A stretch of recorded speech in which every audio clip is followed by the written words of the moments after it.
Bonjour tout le monde, ici Francis du Jardin de l'Ours Endormi. Aujourd'hui, on parle d'eau de bouleau. L'eau de bouleau, c'est la première récolte au jardin. C'est celle qui annonce que le printemps est bien implanté, celle qui permet de constater que la végétation se réveille.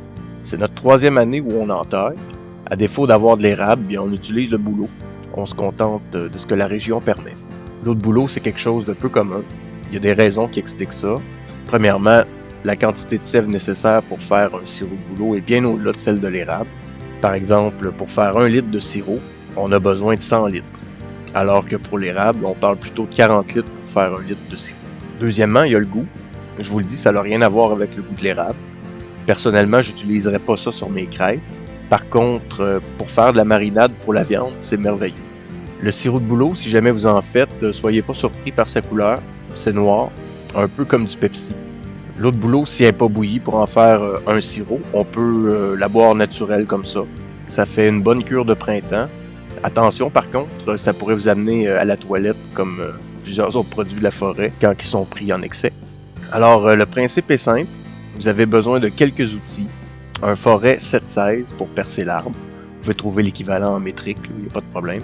Il faut de l'alcool pour désinfecter parce que c'est une opération sur du vivant qu'on s'en va faire. Faudrait pas l'infecter. Il va falloir une perceuse, une mèche. La mèche, c'est ce qu'on insère dans le trou pour diriger l'eau dans le seau. Vous allez avoir besoin d'un seau, puis c'est pas mal tout. On n'entaille pas les arbres en bas de 8 pouces de diamètre. 8 pouces, c'est, je crois, 20 cm environ. Et les gros diamètres, ils peuvent supporter 2 entailles et parfois plus. Ça dépend vraiment, c'est au jugement selon la grosseur de l'arbre.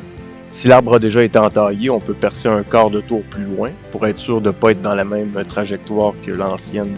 Et puis, il faut faire attention parce que à ce moment-ci de l'année, il reste encore souvent plusieurs centimètres de neige au sol. C'est important de penser à ça avant de percer. Une fois que la neige est fondue, ça se peut que l'entaille soit trop haute. Première étape, il faut percer l'arbre avec un angle d'à peu près 10 degrés vers le bas pour que la sève s'écoule bien. À une profondeur de 1,5 pouce jusqu'à 2,5 pouces, 3,5-6,5 cm. On peut mettre un ruban sur le forêt pour guider la profondeur. Ensuite, il faut nettoyer le trou, insérer la mèche. Attention de mettre toutes les pièces dans le bon sens. Puis, troisième étape, il faut fixer solidement la mèche avec un maillet. Vous pouvez y aller assez fort, il n'y a pas de problème. Puis, finalement, on installe le seau avec le couvert. Puis, c'est tout simple que ça. Il y a plusieurs manières de procéder pour la récolte. Moi, c'est celle-ci que j'utilise. Ici, à Bécomo, j'entaille vers la fin du mois de mars pour obtenir une première récolte de sève autour du 15 avril environ. Puis on peut récolter comme ça un bon mois. Puis la sève, idéalement, une fois récoltée, on va la filtrer. Mais on peut aussi la boire directement, là. Puis pour les plus motivés, ben on peut la bouillir. Je ferai peut-être une autre vidéo là-dessus éventuellement.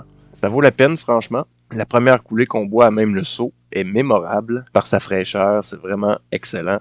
Alors, bon essai!